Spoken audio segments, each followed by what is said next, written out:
ഇന്നലെ രാത്രിയോടുകൂടി 7 കുടുംബങ്ങളെയാണ് ഇവിടെ നിന്ന് മാറ്റിയത്. രാത്രി 10:30 ഇത്തരത്തിലുള്ള വലിയ ശബ്ദം ഇവിടെ ഉണ്ടായത്. പ്രദേശവാസികളായിട്ടുള്ള ആൾക്കാർ ഇറങ്ങി നോക്കിയ സമയത്ത് ഒരു വലിയ കണ്ടെയ്നർ ഈ കടലിനോട് ആ കടൽഭിത്തിയോട് ചേർന്നല്ല, കടലിൽ കിടക്കുന്നത് കണ്ടത്. ഉടൻ തന്നെ അവർ ഈ പഞ്ചായത്ത് അധികാരികളെ അടക്കമുള്ള ആൾക്കാരെ വിവരം അറിയിച്ചു. തുടർന്ന് കരുനാഗപ്പള്ളി SCPയുടെ നേതൃത്വത്തിൽ കരുനാഗപ്പള്ളി CIയും ഓച്ചിറ CIയുടെ അടക്കമുള്ള ഉദ്യോഗസ്ഥർ ഇവിടേക്ക് എത്തുകയും ആ 7 കുടുംബങ്ങളെ ഇവിടെ നിന്ന് മാറ്റാൻ വേണ്ടിയുള്ള ഒരു നടപടി സ്വീകരിക്കുകയുമായിരുന്നു.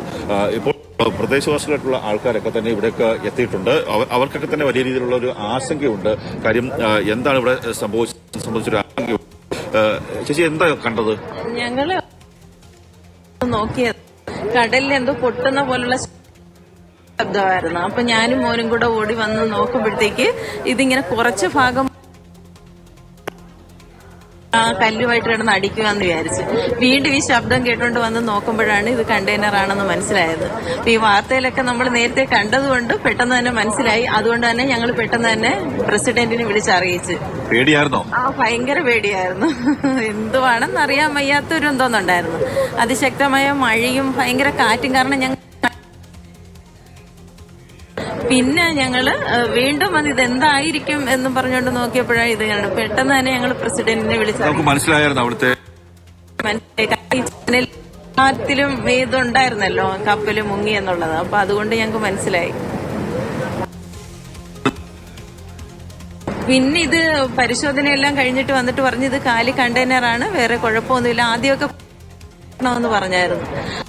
ദൂരോട്ട് വെച്ചിട്ട് കുറച്ച് ദൂരോട്ട് എവിടെങ്കിലും മാറിയാലേ പറ്റത്തുള്ളൂ ണെന്നൊന്നും അറിയത്തില്ല എന്ന് പറഞ്ഞു. അപ്പോഴത്തേക്ക് ഞങ്ങൾ കുറെ ദൂരത്തോട്ട് മാറി നിന്ന് പിന്നെ എല്ലാരും വന്ന് ഇതിന്റെ പരിശോധനയൊക്കെ കഴിഞ്ഞതിന് ശേഷമാണ് ഞങ്ങൾ വീടത്തോട്ട് വന്നത്. രാത്രി മൊത്തം പേടിയായിരുന്നു. പേടിയാതെ ഞങ്ങൾ ഉറങ്ങിയിട്ടില്ലായിരുന്നു.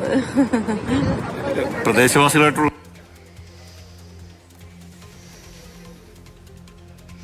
ഇന്നലെ രാത്രി 10:10 ഈ വലിയ കണ്ടെയ്നർ തീരത്ത് അടിയുന്നത്. കൊല്ലം കരുനാഗപ്പള്ളി ചെറിയഴീക്കൽ തീരത്താണ് ഈ വലിയ കണ്ടെയ്നർ അടിയുന്നത്. അപ്പോൾ വലിയ ശബ്ദം കേട്ട നാട്ടുകാരാണ് ഉടൻ തന്നെ വിവരം അറിയിക്കുന്നത്. അങ്ങനെ വിദഗ്ധരെത്തി പരിശോധന നടത്തി അത് ആ കപ്പലിൽ നിന്നുള്ള കണ്ടെയ്നർ ആണെന്ന് സ്ഥിരീകരിക്കുന്നു. പക്ഷേ ഈ കണ്ടെയ്നറിന്റെ ഉള്ളിൽ എന്താണ് എന്നുള്ളത് അറിയാൻ കഴിഞ്ഞിട്ടില്ല. അത് ഒഴിഞ്ഞ നിലയിലാണ്. പക്ഷേ പ്രദേശവാസികളുടെ ആശങ്ക തുടരുന്നുണ്ട്. ഈ കണ്ടെയ്നർ അടിഞ്ഞ പശ്ചാത്തലത്തിൽ അപ്പോൾ തന്നെ പ്രദേശവാസികളെ പലരെയും അവിടെ നിന്ന് മാറ്റിപ്പാർപ്പിക്കുന്ന സാഹചര്യമുണ്ടായി. ഇനി അവർ തിരിച്ചെത്തണമെങ്കിൽ ഈ കണ്ടെയ്നർ അവിടെ നിന്ന് നീക്കണം. അങ്ങനെയുള്ള പല ജാഗ്രതയും മുന്നറിയിപ്പുമൊക്കെ തുടരുന്നുണ്ട്. ഇന്നലെ തന്നെ മുന്നറിയിപ്പ് ഉണ്ടായിരുന്നു. ഈ കണ്ടെയ്നർ തീരത്തടിഞ്ഞാൽ ആരും അതിലേക്ക് പോകരുത്, തുടരുത് എന്നുള്ള നിർദ്ദേശമൊക്കെ നൽകിയിട്ടുണ്ടായിരുന്നു. ഇപ്പോൾ ജില്ലാ കളക്ടറും പോലീസും ഉൾപ്പെടെയുള്ള സംഘം അവിടെ എത്തിയിട്ടുണ്ട്. കോസ്റ്റ് ഗാർഡിന്റെ ഉദ്യോഗസ്ഥരും അവിടെ എത്തിയിട്ടുണ്ട് എന്നാണ് മനസ്സിലാക്കുന്നത്. വിദഗ്ധ പരിശോധന അത് വളരെ അനിവാര്യമാണ്. ഈ രാസവസ്തുക്കളൊക്കെ കടലിൽ കലരാനുള്ള സാധ്യതയുണ്ട്. ഇന്നലെ തന്നെ ഈ അറബിക്കടലിൽ ഈ കപ്പൽ പൂർണ്ണമായി മുങ്ങിയ പശ്ചാത്തലത്തിൽ കണ്ടെയ്നറുകൾ അവിടെ ഈ ഇതിൽ നിന്ന് എണ്ണ പടരുന്ന സാഹചര്യം ഒക്കെ ഉണ്ടായിരുന്നു. കണ്ണൻ നായർ തുടരുന്നുണ്ട്. പ്രദേശവാസികൾ എന്താണ് പറയുന്നത് കണ്ണൻ?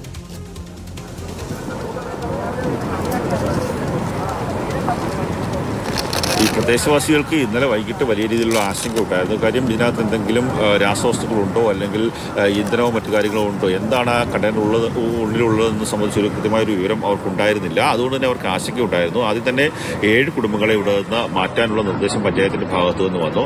ആ 7 കുടുംബങ്ങളെ അവിടെ നിന്ന് മാറ്റി. പക്ഷേ രാത്രി നടത്തിയ പരിശോധനയിൽ ഇത് പൂർണ്ണമായും ഒഴിഞ്ഞ നിലയിലാണ് എന്ന് മനസ്സിലാക്കിയതിന്റെ അടിസ്ഥാനത്തിൽ കുടുംബങ്ങൾക്ക് തന്നെ തിരിച്ചു വരുന്നുണ്ട്. ഇന്ന് 7 മണിയോടുകൂടി, അതായത് അല്പസമയത്തിനുള്ളിൽ JCBയും ക്രെയിനും എത്തിച്ച് ഈ കണ്ടെയ്നർ ഉയർത്താൻ വേണ്ടിയുള്ള ഒരു നടപടിയിലേക്കാണ് കാര്യങ്ങൾ പോകുന്നത്.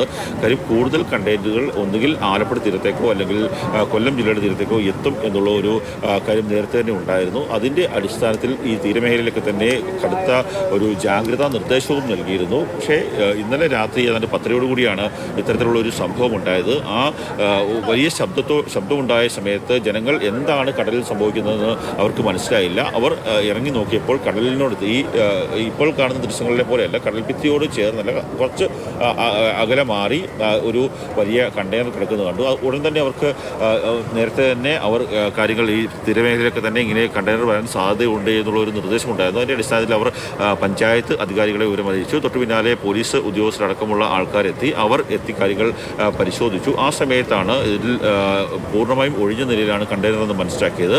പിന്നീട് ഇവിടെ നിന്നുള്ള ആൾക്കാരെ ഏതാണ്ട് 7 കുടുംബങ്ങളെ ഇവിടെ നിന്ന് മാറ്റി. ബാക്കിയുള്ള ആൾക്കാരെയും മാറ്റേണ്ടി വരും എന്നുള്ളൊരു നിഗമനത്തിലായിരുന്നു ജില്ലാ ഭരണകൂടമുള്ളത്. പക്ഷേ കൂടുതൽ വിദഗ്ധരായിട്ടുള്ള ഉദ്യോഗസ്ഥരെത്തി കാര്യങ്ങൾ പരിശോധിച്ചപ്പോൾ അത് ഒഴിഞ്ഞതായതുകൊണ്ട് തന്നെ കൂടുതൽ പ്രശ്നങ്ങളില്ല, രാസവസ്തുക്കളോ അല്ലെങ്കിൽ ഇന്ധനമോ ഒന്നും തന്നെ അതിനുള്ളിൽ ഇല്ല എന്ന് മനസ്സിലാക്കുകയും ബാക്കി കുടുംബങ്ങളെ തിരിച്ചു കൊണ്ടുവരികയുമാണ്. 7 മണിയോടുകൂടി ഈ കണ്ടെയ്നർ ഇവിടെ നിന്ന് മാറ്റാൻ വേണ്ടിയുള്ള ഒരു നീക്കമാണ് ഇപ്പോൾ നടത്തിക്കൊണ്ടിരിക്കുന്നത്. ജനങ്ങൾ വലിയ ആശങ്കയിലാണ്. കാര്യം ഇന്നലെ തന്നെ പറഞ്ഞിരുന്നു, ഒന്നുകിൽ നീണ്ടകരയ്ക്ക് ഇപ്പുറമുള്ള ഭാഗത്തേക്ക്, അതായത് കൊല്ലത്തിന്റെ തീരത്തോ അല്ലെങ്കിൽ ആലപ്പുഴയുടെ തീരത്തോ തോട്ടപ്പള്ളി അടക്കമുള്ള പ്രദേശങ്ങളിലേക്കോ കണ്ടെയ്നർ എത്താം എന്നുള്ളൊരു കാര്യമുണ്ടായിരുന്നു. അതിന്റെ അടിസ്ഥാനത്തിൽ ജനങ്ങൾ വലിയ രീതിയിൽ ജാഗ്രതയിലുമായിരുന്നു. ആ സമയത്താണ് ഇന്നലെ രാത്രി 10:00 ഇത്തരത്തിലുള്ള വലിയ കണ്ടെയ്നർ ഇവിടേക്ക് എത്തുകയും ജനങ്ങളെ ഇവിടെ നിന്ന് മാറ്റേണ്ട ഒരു അവസ്ഥയിലേക്ക് കാര്യങ്ങൾ പോവുകയും ചെയ്തത്.